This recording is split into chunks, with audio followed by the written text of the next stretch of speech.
अस्सलाम वालेकुम दोस्तों। जीअं त मूं डिस्क्रिप्शन में लिखियो आहे पोस्ट में लाइव अचण वारी में त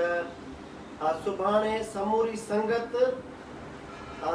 मां मुराद ई आहे त न सिर्फ़ टीम मुश्ताक सरकी जा दोस्त साथी पर जेके भी कराची में असांजा दोस्त सिंध जा वारिस ऐं कराची जा मालिक सिंधी नौजवान रहन पिया, उन्हनि सभिनी खे अपील आहे त सुभाणे कराची सेंट्रल जेल के मुख्य दरवाजे ते शाम 4 बजे तव्हां पहुचो, छाकाणि त सिंध दुश्मन चैनल, सिंधी कौम जी तज़लील कंदड़ चैनल, सिंधी माण्हुनि जी तज़दीक कंदड़ चैनल जियो न्यूज़ जॾहिं मिनसल कौम सिंधी के ललकारियो,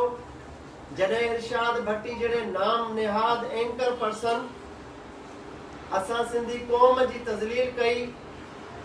त 6 करोड़ का मथे सिंधी कौम जा फर्द उन मामले ते खामोश रहा। ये टीम मुश्ताक सरकी जा दोस्त हुआ जिन जियो न्यूज़ आडो पुरमन एहतजाज करे सिंधी कौम जी तज़लील कंदड़ चैनल के पंहिंजी औकात भी ॾेखारी ऐं उन्हनि खे भरपूर डंडो भी ॾिनो पुरमन एहतजाज वसीले। उन जी पादाश में जियो न्यूज़ एकड़ी कूड़ी दहशतगर्दी जी एफआईआर दाखिल कराई जंहिंजो को जवाज़ ही न हुयो, छाकाणि त पुरमन एहतजाज हुयो। सॼे कराची जे रोड रस्तनि तां जेका हज़ारे दोस्तनि ते मुश्तमिल रैली हुई, किथे भी समूरे रूट ते न को पत्तो टुटो, न को शीशो टुटो, न के शहरी के का ख़राश ताईं आई। इन मां मुराद आ त असांजो एलानियल एहतजाज पुरमन हुयो ऐं उनखे हरू भरू जियो पुरतशद्दुद बणाइण जी कोशिश कई ऐं पंहिंजे स्क्रीन ते ॾेखारियो त उन ते हमिलो कयो आहे जेको सरासर कूड़ हुयो, छाकाणि त केस दहशतगर्दी जी अंत वारी अदालत में हले पियो। असांजे वकीलनि जी टीम ज़बरदस्त क़िस्म सां इन ते कम करे पई, इनके उन अदालत में डील करे पई। इन केस के असांजी पहिरीं फतेह असांजे दोस्तन जो ज़मानतूं थी चुकियूं आहिनि। ॿी फतेह सुभाणे दोस्त असांजा इंशाअल्लाह आज़ाद थियनि पिया। टी फतेह असां साबित कंदासीं इहो केस कूड़ो आहे ऐं जियो खे शिकस्त उन जो मुक़दर आहे। हाणे तव्हांजो फर्ज़ आहे त ही जेके जेल में असांजा मासूम ॿारड़ा पिया आहिनि, पोरे दिन सभई तव्हां सुभाणे हिन फेसबुक ते ॾिसंदा स्क्रीन ते त मासूम मज़दूर ॿारड़ा आहिनि, वेचारा उन्हनि खे उन्हनि खणी अंदर कयो आहे हेॾे वॾे संगीन केस में। असांजो अदालतुनि ते वेसाए, अदालतुनि मां इंसाफ़ जी उम्मीद आहे। अदालतुनि केस खे ॾिठो आहे। Chief justice Sindh high court साहब मूंखे हिन ते हिफ़ाज़ती ज़मानत ॾिनी, उन खां पोइ उबूरी ज़मानत थी ऐं हाणे कंफर्म ज़मानत थी आहे असांजी एटीसी कोर्ट मां। त इहा असांजी फतेह आहे। गॾोगॾु जेके भी सिंध जा गैरतमंद पुट आहिनि उहे पंहिंजे ज़मीर आधार फ़ैसिलो कनि त ही न मुंहिंजी ज़ात जो मसइलो हुयो, न जेके जेल अंदर पिया आहिनि उन्हनि जी ज़ात जो मसइलो हुयो, सिंधी क़ौम जो मसइलो हुयो जंहिं ते कुझु माण्हुनि खे अॻिते निकिरणो आहे। फ़ाइदो असांजे एहतजाज जो सॼी क़ौम खे थियो आहे। जेकॾहिं नुक़सान भोगियो आहे त मुश्ताक सरकी उन्हनि मज़दूरनि पोहरेतनि सिंधनि भोगियो आहे जिन जे घर जी चुल्ह भी नथी ॿरे, छाकाणि त सभु मज़दूर आहिनि। पर असां पंहिंजी मदद पाण तहत टीम मुश्ताक सरकी जे गैरतमंद बहादुर दोस्तनि गॾिजी करे पंहिंजे दोस्तनि जी मालिकी कई आहे। जेल में उन्हनि जी सहूलतनि खां वठी उन्हनि जे ख़र्च ताईं, उन्हनि जे वकीलनि ताईं, उन्हनि जे लटे कपड़े जूतनि ताईं जो सॼो ज़िम्मो असां खणी वेठा आहियूं। गॾोगॾु जेके वेचारा अंदर आहिनि दोस्त, उन्हनि जे वालिदैन सां मुलाक़ातुनि खां वठी उन्हनि जी माली मदद ताईं पंहिंजे वस आहर असां कंदा आया आहियूं, छाकाणि त असां को पार्टी का जमायत न आहियूं। असां दोस्तनि जो हिकिड़ो गुलदस्तो सजायो आहे कराची अंदर, जंहिंमें मुख़्तलिफ़ बिरादरियूं, मुख़्तलिफ़ ज़ातियूं सिंध जा वारिस सिंध जी दिल कराची में ॾाढ ऊंचो करे घुमनि था हिन प्लेटफॉर्म तां टीम मुश्ताक सरकी तां त असां हर दुख सुख में हिकिड़ी रिवायत क़ाइम कई आहे पंहिंजनि जे साथ ॾियण जी। त हाणे कम अज़ कम जियो न्यूज़ समेत जेका बि सिंध दुश्मन मीडिया आहे उर्दू, उन में इहा ताक़त हिम्मत ई न थींदी कॾहिं त सिंधी क़ौम खे ललकारे। एहतजाज जो फ़ाइदो सिंधी क़ौम खे थियो आहे त जिन माण्हुनि 2 महीना जिन जेल भोगियो आहे, जिन तशद्दुद टॉर्चर पुलिस जो बर्दाश्त कयो आहे, त उन्हनि खे गुलनि जी वर्खा, उन्हनि खे गुलनि जा हार, उन्हनि जो शानदार इस्तक़बाल जा उहे मुस्तहिक आहिनि। असां सभु दोस्त वेंदासूं सुभाणे। त जेके बि कराची में दोस्त रहो पिया, जेके ही वीडियो ॾिसो पिया, जेके बाद में ॾिसंदा, तव्हां सभिनी खे गुज़ारिश आहे त पाण में ताक़त ऐं ॿधी जो मुज़ाहिरो कयो। निकिरी बि आया, कढी बि आयासीं पंहिंजे दोस्तनि खे, मालिकी बि असां ज़ाती हैसियत में कई आहे, कंहिंखो का मदद न आहे घुरी, पर हिकिड़ी इल्तिजा ज़रूरु कंदासीं त गॾिजो मुतहिद थियो। मुतहिद कीअं थियो? इन जथनि जी सूरत में थियो, ताकि दुश्मन सिंध खे ख़बर पए त ही दोस्त मुतहिद आहिनि, ही मायूस न आहिनि, हिम्मत वारा दोस्त आहिनि। असां हर शइ पंहिंजे कुल्हे ते कयूं पिया, हिकिड़ी मिसाल क़ाइम, पर ही जेका इख़लाक़ी सपोर्ट आहे, इन जी ज़बरदस्त घुर्ज आहे असांखे। त तव्हां अचो सुभाणे, त जीअं उन्हनि नौजवाननि जा जेके 2 महीननि जा थक आहिनि, मायूसी आहे या उदासी आहे, उहे थक लही वञनि। छाकाणि त भाकुर पायूं, गुलनि जी वर्खा कयूं, सिंधियुनि जो ॻाट ऊचो करे दोस्त निकिरनि पिया ॿाहिरि। को दहशतगर्दी न आहे। जियो न्यूज़ इन्हनि जे फैमिली खे गार न ॾिनी या मुश्ताक सरकी सां ज़ातियात न कई जियो वारनि, पर सिंधी क़ौम सां कई, ऐं असां गैरत ज़मीर मुताबिक़ उनखे जवाबु ॾियोसीं पुरमन एहतिजाज वसीले। त हाणे तव्हांजो फर्ज़ु आहे, न ईंदा बि ख़ुशि हूंदा तव्हां सभु। असां मल्हाए वेंदा आहियूं हर महफ़िल, हर इवेंट पंहिंजो कामयाबु कंदा आहियूं, पर तव्हां सभिनी खे गुज़ारिश आहे जेके कराची में रहो पिया, अचो सुभाणे कराची सेंट्रल जेल ते, पंहिंजे दोस्तनि जो आदर भाव कयो, इस्तक़बाल कयो ऐं हौसलो पैदा कयो। अॼु उन्हनि ते ॾुखियो वक़्तु गुज़री वियो, सुभाणे ख़ुदा न ख़ास्ता कराची में कंहिं बि दोस्त ते ॾुखियो वक़्तु ईंदो त इहे असांजा समूरा दोस्त तव्हां सां बाह ॿेली थी वेंदा। त मूंखे उमेदु आहे त हिन दावत आम खे क़बूल कंदे सुभाणे कराची जे मुख़्तलिफ़ इलाक़नि मां दोस्त पंहिंजी मदद पाण तहत कराची सेंट्रल जेल ते पहुचंदा। 4 बजे दोस्तनि खे कढी उन्हनि खे जलूस जे सूरत में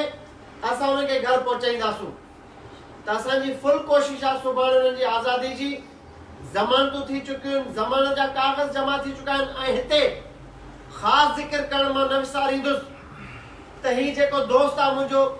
नसरुल्लाह शेख साहब, जंहिं केस दाख़िल थियण शर्त दोस्तनि जी गिरफ़्तारी बाद पहिरियों हिन ऐलान कयो त जेका बि शोटी थींदी 12 लख, 15 लख, 6 लख, 8 लख, त हिन दोस्त पंहिंजो प्लाट विकिणी अची पैसा मूं वटि रखाया ऐं हिनखे जस्ता ॾियो, जंहिंजे लाइ मां हिन जो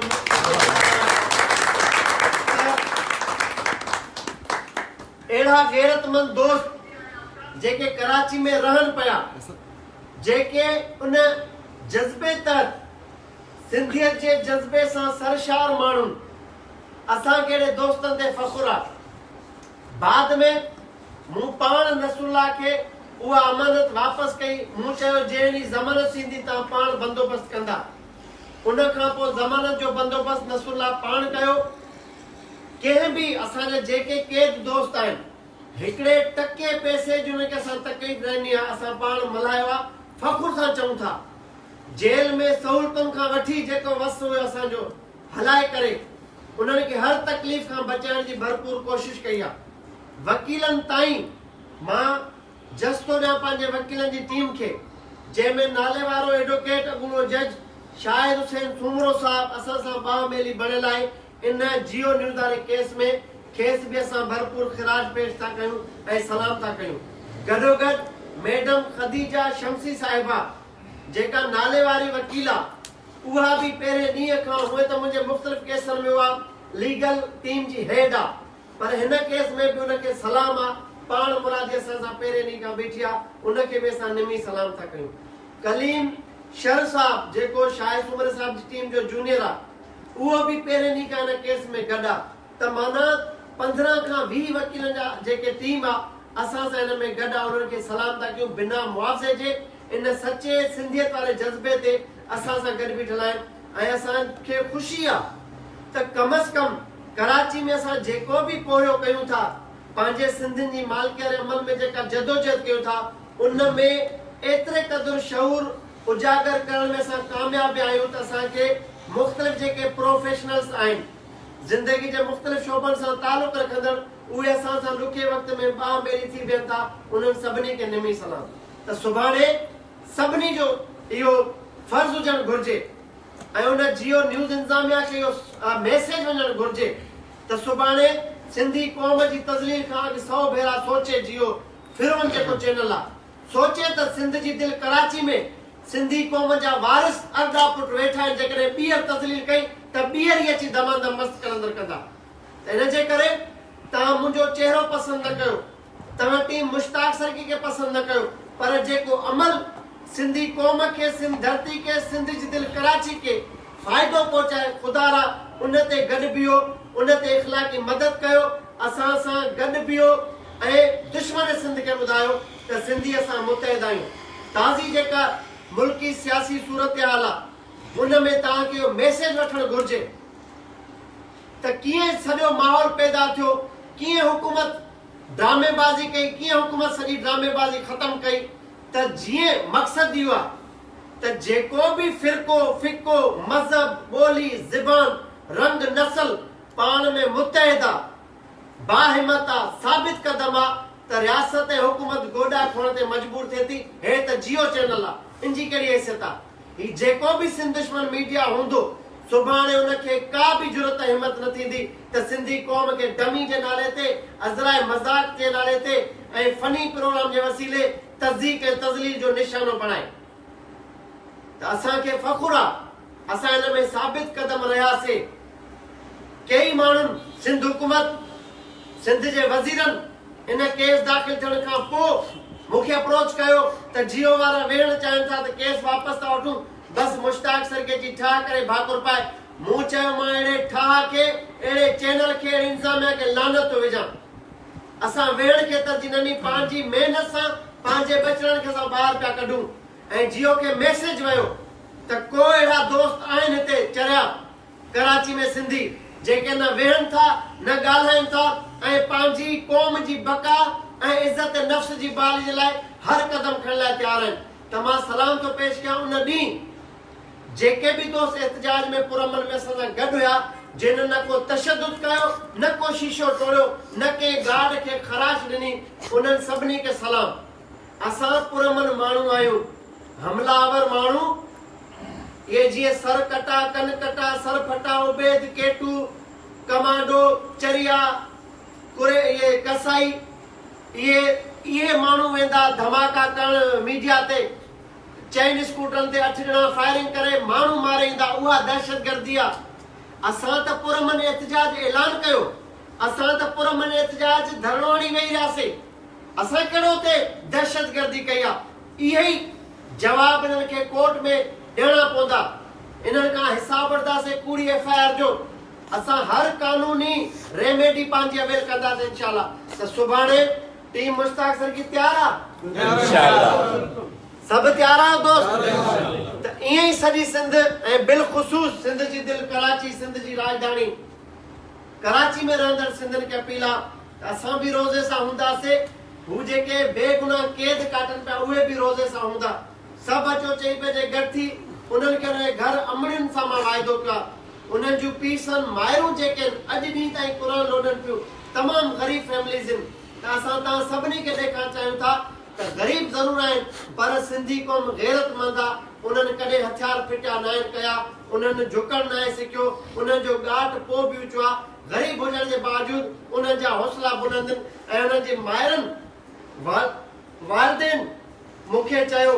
ही त हिकु हिकु पुटु रहंदड़ आहे पर जेकॾहिं सिंध जी ॻाल्हि आहे सिंधी क़ौम जी इज़त जी ॻाल्हि आहे त असां टीम मुश्ताक में पंहिंजा रहियल बचा बि ॾियण जे लाइ तयारु आहियूं मां उनजे जज़्बे खे सलाम थो कयां त सुभाणे सभु गॾु आहियूं 6 बजे